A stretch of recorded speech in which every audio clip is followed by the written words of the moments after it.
Hello everyone and welcome to episode number 8 of Pando Outfalls, a City Skylines playthrough. I'm your host, Target, and last episode we built this road layout that will be the foundation of our office district.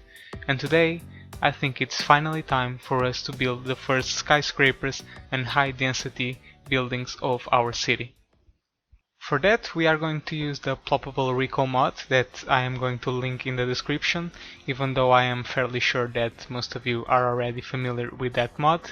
And I'm going to use it because it will allow us to have total control of the kind of buildings that are placed, and thus I will be able to have a skyline with the exact shape that I want it to take.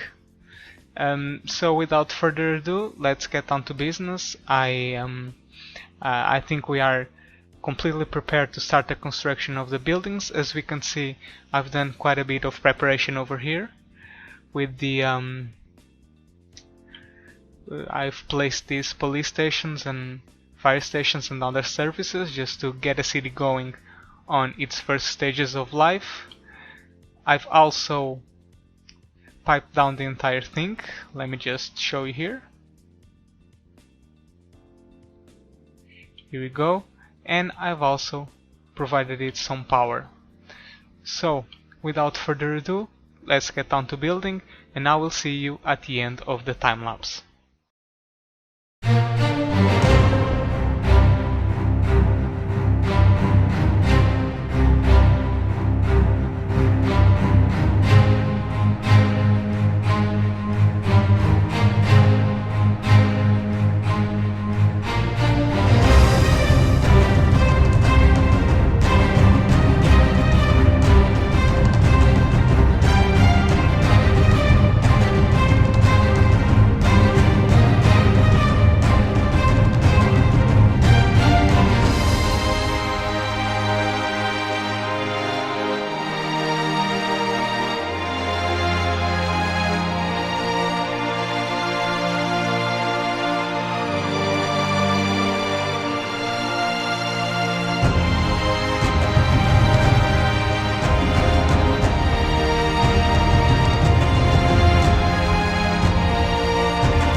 Alright guys, I hope you have enjoyed the time lapse. this is the end result of what I was building. So as you can see, I tried to go for a pyramid style where you have the highest density and tallest buildings at the center of the conglomerate of buildings, and as you step away from the center, the density, the height of the buildings gets smaller, and you make this kind of pyramid. I tried to achieve this look from every single angle from where you look at the city. Oh my god, this, I do not want to brag, but this highway cutting through the middle, the district, is just amazing. But yeah, as I was saying, I tried to achieve that pyramid style from every single angle that you look at the city from. As you can see, unfortunately, my RICO library is quite limited, so I had to repeat the same buildings quite a few times, but I think that's something that can be worked on in the future. For now, I think this is very acceptable and very good to start with. My general goal was to just shape the general skyline for now, and I can improve from here. Also, I have this avenue cutting through the middle. This is awesome. Also, there were a few people who did not understand the road layout, or rather, how do you get to this district from the highway, which is quite normal because I didn't explain that on the last episode. So without further ado, let me just explain you. If you come from this highway, from this side, you just have to take a right and then take a left right after it, where you will go on top of the highway and join with this one-way highway that comes from this side, and you have to go through this two-lane highway right in the middle of these two off-ramps. And when you get here, you have the chance to go left and go to the coastal avenue, where all top real estate will be, and you can take a right and get off right here at the main avenue of the city. Likewise, if you want to get out of here, you have a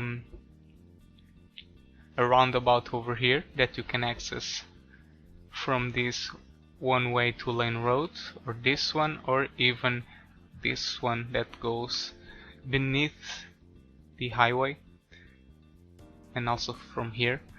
And you can join this roundabout where you can leave here to go south, or leave here and go north, where you connect over here.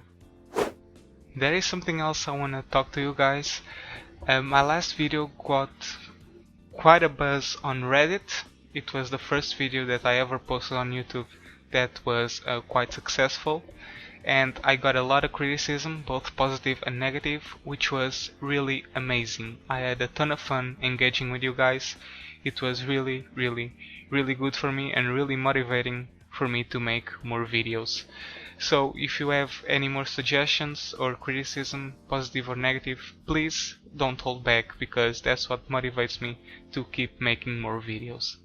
But regarding the negative criticism, a lot of people said that my road layout is not efficient, because this loop, this highway interchange, is basically way too big, and if you want to go from this highway to this highway over here, you have to make a gigantic loop that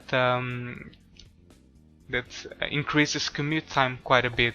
So this is very unrealistic, which, first of all, it's true, it's completely true, but I want to remind you guys that I'm playing this game on a design perspective, so things such as space efficiency and time is not exactly my top priority right now. So my goal when making this loop was to have a highway wrap up the high density buildings And yeah, that's pretty much what I wanted to achieve, and I think I was quite successful on this episode, as you can see right here.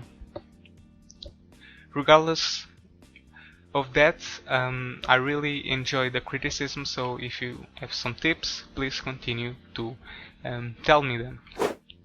Another thing that was pointed out is that I have this railroad right here in front of the coastal avenue, which is the most valuable terrain of this part of the city because it's right in front of the river, and it would be much more realistic and much more visually aesthetic if I took down this railroad and allow for buildings of very expensive water property in this type of the avenue.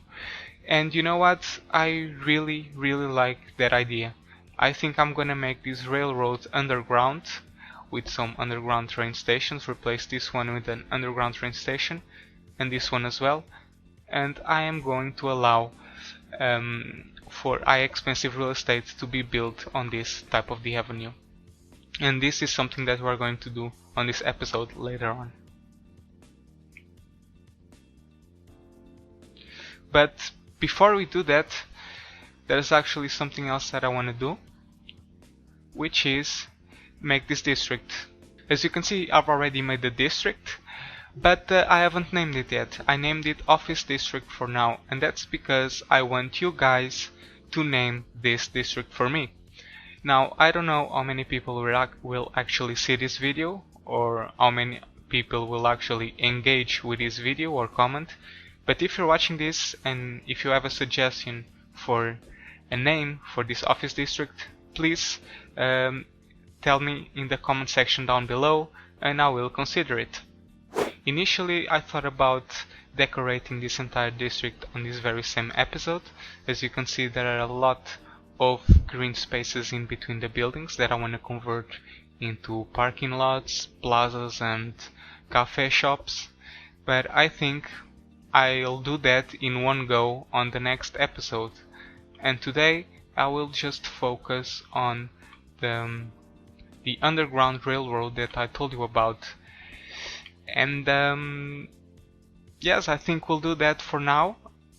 I'm gonna run into time-lapse. I'm gonna do all of this into a time-lapse mode, and I will meet you at the end of it to wrap up this episode. Until then, I see you in a couple of minutes.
Welcome back, guys. So we just came from this somewhat long time lapse, and I hope you have enjoyed it. So let me show you what we've built. We're starting off in this area, which is something that you did not see in the time lapse because I cut it quite short. But this is pretty much the moment where our train tracks start to go down and start to tunnel down. They get over here where they go through this tunnel.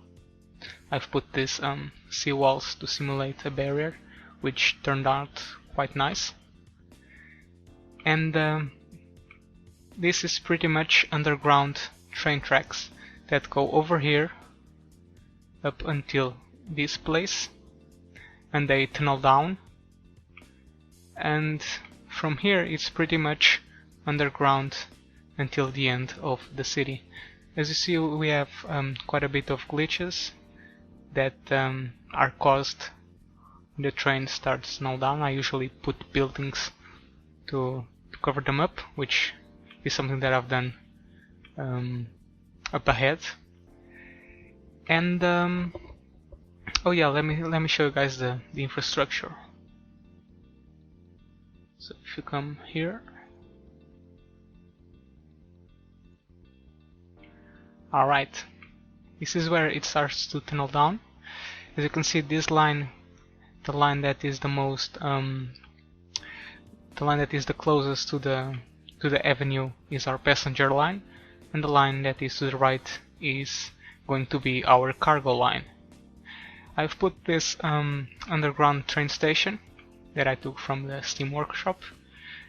I don't like that much because I don't think it fits in the environment. I think it's too low profile, but it was the only one that was on the Steam workshop, so I'll make it work. I'll make it fit. So you go around this big curve, and again the trucks come to surface. As you can see, I put this police station to cover up the mess up, just like you've seen in the time lapse. This is what I'm gonna do. This is my trick to pretty much cover the mess up that is caused when you make tunnels using this trick. This is a very interesting part. In here, the cargo train on the right side starts to go up and eventually will lead to our cargo harbor and eventually continue to the rest of the city. Meanwhile, our passenger line keeps going. We have another underground train station, and here we can see the train line cover up, or at least it is shown from the surface. And I will continue this line.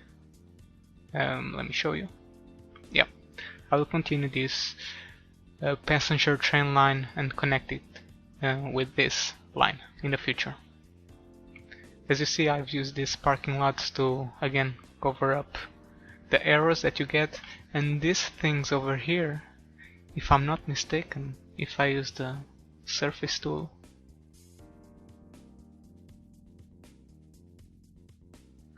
oh yeah, it's acceptable.